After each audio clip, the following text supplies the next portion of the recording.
ఇలాగా మా జీవితంలో ప్రార్థన అనేది ప్రారంభించాం. ఎంతగా ప్రార్థన జీవితం అంటే 8 గంటలు ప్రార్థన చేయిందే బయటికి వచ్చే పరిస్థితి లేదు. గవర్నమెంట్ ఎంప్లాయీ ఎంత 8 అవర్స్ పని చేస్తారో అట్లా 8 గంటలు ప్రార్థన చేసాం. దేవుడితో సంబంధాలు ఎంతగా పెట్టుకున్నామంటే ప్రార్థన చేసుకుని బయటికి వెళ్తుంటే వెనక్కి తిరిగి చూసాం, ఏంటి ఇంత రావట్లేదేంటి నా వెనక అని. ప్రార్థనలో దేవుడితో అనిపించే దేవుడు ఉన్నాడు కదా, కిందకి దిగుతూ వెళ్తుంటే నాతో లేడేంటి, ఇక్కడ దాకా ఉండాలి కదా. నేను ఆయనతో దగ్గరగా సంబంధాలు, ఒకవేళ వివాహం చేసుకుంటే ఆత్మీయ జీవితం పాడైపోద్దేమోనని వివాహానికి దగ్గర చాలా, ఆ రోజు వివాహం రోజు, పెళ్ళైన రోజు తెల్లవారులు కూర్చొని ఆరాధన చేసుకున్నాం. అర్థం కాలేదు వాళ్ళకి, అత్తయ్య గారి మామగారికి అర్థం ఏంటి ఏదైనా ప్రాబ్లం వచ్చిందేమోనని వేరే చోటకు పంపించారు హనీమూన్ అని. అక్కడికి వెళ్ళినా ప్రార్థన రోడ్ల మీద తిరుగుతున్నాం. నా జీవితం ప్రార్థన కోల్పోతానేమోనని వాగ్దానాలు ఉన్నాయి, వాగ్దానాలు నెరవేర్చాలి, వాగ్దానాలు నెరవేరట్లేదు. దాని కొరకు ప్రయాసపడుతున్నాం, కష్టపడుతున్నాం. ఒక్కొక్క చోటకి మీటింగ్లకి వెళ్ళేవాడిని. దేవుడు నన్ను పైకి లేపి నిలబెట్టి నన్ను వాడుకుంటాడు అని విజయవాడలో గాంధీనగర్లో, జింఖానా గ్రౌండ్లో, పీడబ్ల్యూ గ్రౌండ్లో, గోపాల్ రెడ్డి రోడ్లో, సిఎస్ఐ చర్చ్ గ్రౌండ్లోను, అలాగే బిషప్ గ్రౌండ్లోను మీటింగ్ జరిగాయి. ఎండాకాలంలో ప్రతి 4 మీటింగులు కవర్ చేసేవాడిని. అక్కడ కాసేపు, ఇక్కడ కాసేపు, ఇక్కడ కాసేపు, ఇక్కడ కాసేపు ఉండేవాడిని. సేవ చేసినప్పుడు దేవుడి మీద అమితమైన ప్రేమ, వాగ్దానాలు నెరవేరట్లేదు. ఒకసారి నున్నలో ప్రాంతంలో సేవకులందరూ కూడా ఒక్కటిగా అవ్వాలి అని, అప్పుడున్న సేవకులు 9 మంది ఉన్నారు. వారందరినీ స్పీకర్లుగా పెట్టి నేను కన్వీనర్గా, మీరందరూ వాక్యం చెప్పండి, గ్రామం మారాలి, ప్రాంతం మారాలి. నేను వెనక కూర్చొని వాళ్ళతో వాక్యం చెప్పేసి 30 రోజులు ఉపవాస ప్రార్థన చేశాను. కొంచెం గ్యాప్ తీసుకుని మరలా 30 రోజులు ఉపవాస ప్రార్థన చేశాను. 60 రోజులు ప్రార్థన చేసి సేవకులందరూ ముందు పెట్టి మొత్తాన్ని జనాన్ని తీసుకొచ్చి ఆ సంఘాల్లో ఉన్న వారందరూ ఒక ఉజ్జీవం రావాలని అనుకున్నాం. ఆ మొదటి రోజు మే 23, 24, 25, 26, 27 5 రోజులు పెట్టాం. అక్కడ లోకంలో ఉన్న అన్ని. ఆ మొదటి రోజే మా బ్రదర్ చనిపోయాడు. లాస్ట్ వరకు కూడా ఎవరికి చెప్పలేదు. దేవుని గురించి ఆ లాస్ట్ వరకు మీటింగ్ మొత్తం ఘనంగా జరిపింది. అదే నా జీవితం ఫస్ట్ మీటింగ్. కలపాలి, జరపాలి అనేక మందిని. దేవుణ్ణి, ప్రభుని చూడాలి, మారు రూపంలోనో ఎలా రూపంలో చూడాలి, ఆయన్ని, ఆయన ముఖ దర్శనాన్ని చూడాలి అని తపన పడేవాడిని. ఒకరోజు ఒక మీటింగ్కి పాట ఆరాధన చేయడానికి వెళ్ళాను. ఆరాధన చేయడానికి వెళ్తే ఫోన్ వచ్చింది. ఫోన్ వస్తే అది ఫోను నాన్న చనిపోయారని ఫోన్ వచ్చింది. నేను ఇప్పుడు స్టేజీ ఎక్కాలి ఆరాధన చేయడానికి. ఆ స్టేజీ ఎక్కి ఆరాధన చేసి దురాత్మల కొరకు మధ్యలో, స్టేజీ మధ్యలోకి వచ్చి వాళ్ళందరికీ ప్రార్థన చేసి అంత అయిపోయిన తర్వాత నేను ఇంటికి వచ్చి, అక్కడి నుంచి రావడానికి 70 కిలోమీటర్లు వచ్చాం. మా అమ్మ హాస్పిటల్లో ఉంది 81 రోజులు. 81 రోజులు హాస్పిటల్లో ఉంటే అక్కడి నుంచి ఒక 50 కిలోమీటర్ దూరంలో నున్న వచ్చి గురువారం ప్రార్థన జరిపేవాడిని, బుధవారం గిరిపురంలో జరిపేవాడిని, శుక్రవారం ప్రకాష్ నగర్లో జరిపేవాడిని, శనివారం ఆదివారం మీటింగ్లు ఏది ఆపలేదు. హాస్పిటల్లో అక్కడికి వెళ్ళి అక్కడ ఉండేవాళ్ళం. ఒక్కరోజు కూడా ప్రార్థన మానలేదు. దేవుడి కొరకు విపరీతంగా దేవుడు ప్రేమిస్తూ ఆయన వాగ్దానాలు నెరవేర్చాలని తీవ్ర తపన పడి ఉపవాసాలు ఉన్నాను. పూర్వదినాలు, నా జీవితం మరలా పూర్వదినాలలో ఉంటే ఎంత బాగుండు. ఆధ్యాత్మికంగా సంతోషంతో ఉరకలేస్తూ సాగిన ఈ సెలయేరు ఎందుకో దారి తొలగింది, ప్రార్థనాత్మ పోయింది, వాగ్దానాలు నెరవేరని పరిస్థితుల్లోనికి వెళ్ళిపోయాను. రాత్రులు నిద్రలేని పరిస్థితులు గడిపాం. ఎండమావులు, కన్నీళ్లు, వేదన. ఈ బాధ భాషకు అందదు, మాటకు రాదు. ఎన్నో పాటలు రాశాను. ఈ పాటలు అనేక రకంగా పాడాను. చాలా రాష్ట్రాల్లో, జిల్లాల్లో, 2 రాష్ట్రాల్లో నలుమూలలో ఎక్కడో చోట పాడుకుంటూనే ఉంటారు ఈ పాటలు, రాసుకున్న పాటలు వింటున్నారండి.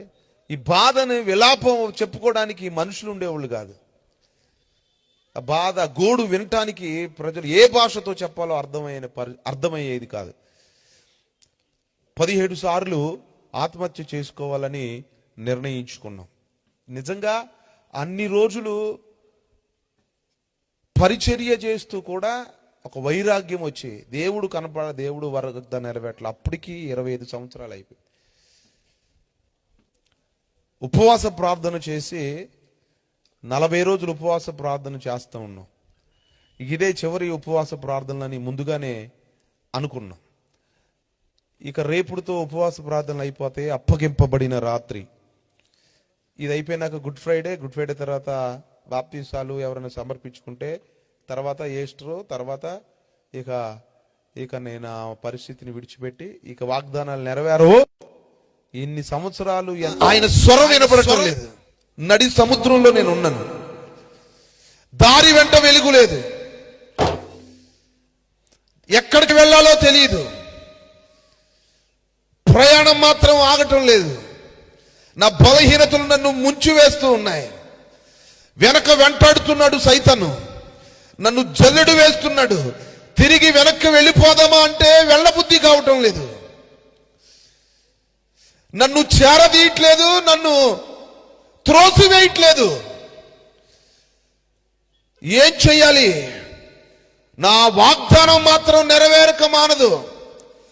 ఏదో రోజు నెరవేరుతుంది. ఈ నిరీక్షణ సిగ్గుపరచదు. ప్రార్థన చేస్తూనే ఉన్నాం. ఇది లాస్ట్ ఉపవాస ప్రార్థనలు.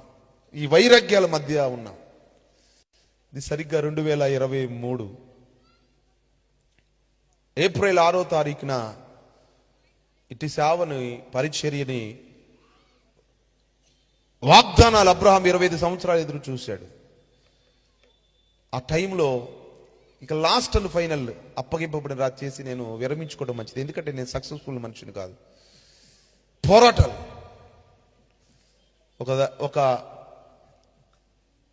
ఒక బ్రదరు, ఒక దైవజనుడు మాతో పాటు ఉండేవాడు. అన్నా అని ఫోన్ చేశాడు నాకు. ఫోన్ చేస్తే ఏంటా తమ్ముడు అంటే, అన్న మీటింగ్ పెట్టాము అని మాట్లాడతా లాస్ట్ రోజు మీటింగ్ ఎవరిని పిలుస్తాము అన్నాడు. ఎవరిని పిలుస్తామని, ఎవరైనా ఒకటి అయిపోతే మనం ఏమనుకున్నాం, సోమవారం నుంచి వేరేది అనుకుంటున్నాం. ఎవరైతే ఏమైందంటే, నేను మొన్న మీటింగ్ పెట్టాను, బాగుంటుంది పిలవండి, నా జీవితంలో ఇలా జరిగింది, నిజమే ఫ్యాక్ట్ అన్నా ఇది. ఎందుకంటే నా దగ్గర వచ్చి వెళ్ళాడే కుర్రాడు. అంటే ఆ వీడియో పెట్టాడు. సరే చూశాను. మరి నేను పిలవచ్చా అంటే పిలవచ్చు అన్నాడు. ఫోన్ చేయి తమ్ముడు నువ్వే అన్నా. ఫోన్ చేశాడు.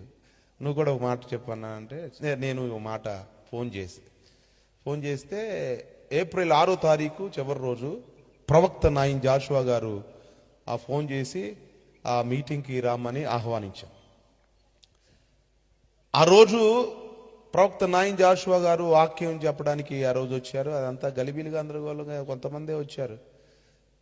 మనకి ఇవన్నీ పట్టింపు లేదు, ఎందుకంటే ఫెయిల్యూర్ పర్సన్ నేను కాబట్టి కొనసాగించలేము. ఆపి ఇంతటితో కొనసాగిది ఎట్లాగో అనుకున్నాం. ఒక విశ్వాసం పోరాటాల మధ్య ఆ రోజు దేవుడి వాక్యాన్ని అందిస్తూ దైవజనుడు అనేక ప్రవచనాలు చెప్తుంటే, పాత జీవితాల్లో ప్రవచనాత్మ, ప్రార్థనాత్మ ఇవన్నీ ఒక ఉత్సాహం. 2 గంటల సేపు నాన్ స్టాప్గా చప్పట్లు కొడుతూనే ఉన్నారు. వాక్యం వింటూ ఉంటుంటే గొప్ప శక్తి, కొన్ని దురాత్మలో గొప్ప వెలుగు వచ్చింది. ఒక మైండ్ సెట్లో ఏదో పాత జీవితం జ్ఞాపకం వచ్చింది. స్తోత్రం కలుగును గాక. అప్పుడు అనుకున్నాం బాగుంది, ముందుకెళ్ళిపోదామని. కొన్ని రోజుల్లోనే 100 రోజులు ప్రార్థన పెట్టాం. 100 రోజు ప్రార్థన ఎలా కొనసాగిందో అర్థం కాల. లాస్ట్ రోజు మరలా ప్రవచనాలు, దైవజనులు ప్రవచనాలు చెప్పారు. నీజు మాథ్యూస్ గారు 2లో మీటింగ్లు పెట్టాం. అప్పగింపబడిన రాత్రి అయిపోయింది. అది తర్వాత 2024లో మీటింగ్ పెట్టాం. దేవుడు ప్రేరణ ఇచ్చాడు. నాకులాగా ఏ గ్రామంలో, ఏ ప్రాంతంలో వాగ్దానాన్ని పొందుకొని వెనకబడి నిరాశ నిస్పృహల్లో ఉన్నారో వారిని కూడా బలపరచాలి అని శక్తివంతమైన ఉజ్జీవం అనేది ప్రతి గ్రామంలో పెట్టాలని నిర్ణయించుకొని ఆ సంవత్సరంలోనే నెక్కలం, గొల్లగూడెం, సూరంపల్లి, పైడూరుపాడు, కానూరు, పెదోగిరాల, చెరుమాధారం, గిరుపురం, నున్న, ప్రకాష్ నగర్, పెదవడ్లపూడి, భీమినేని వారిపాలెం,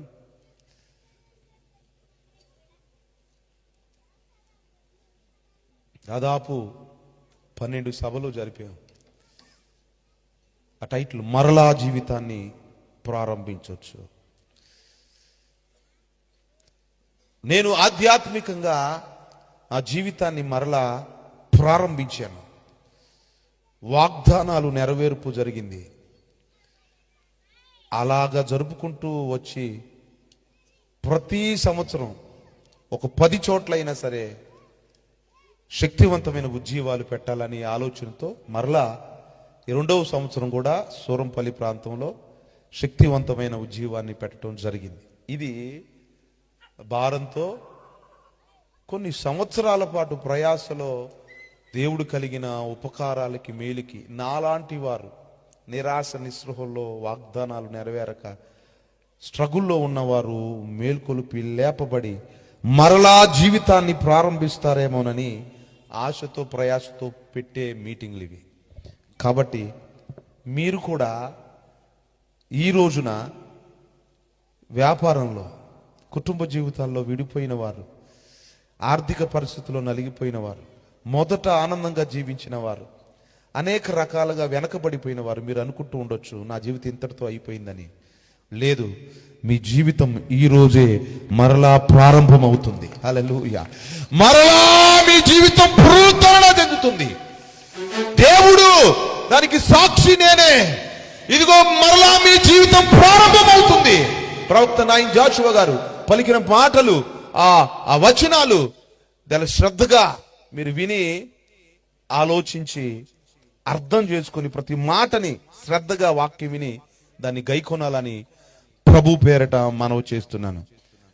ఎదుటితో నా మాటలు ముగిస్తున్నాను. ప్రార్థన. ప్రభువానికి స్తోత్రాలు.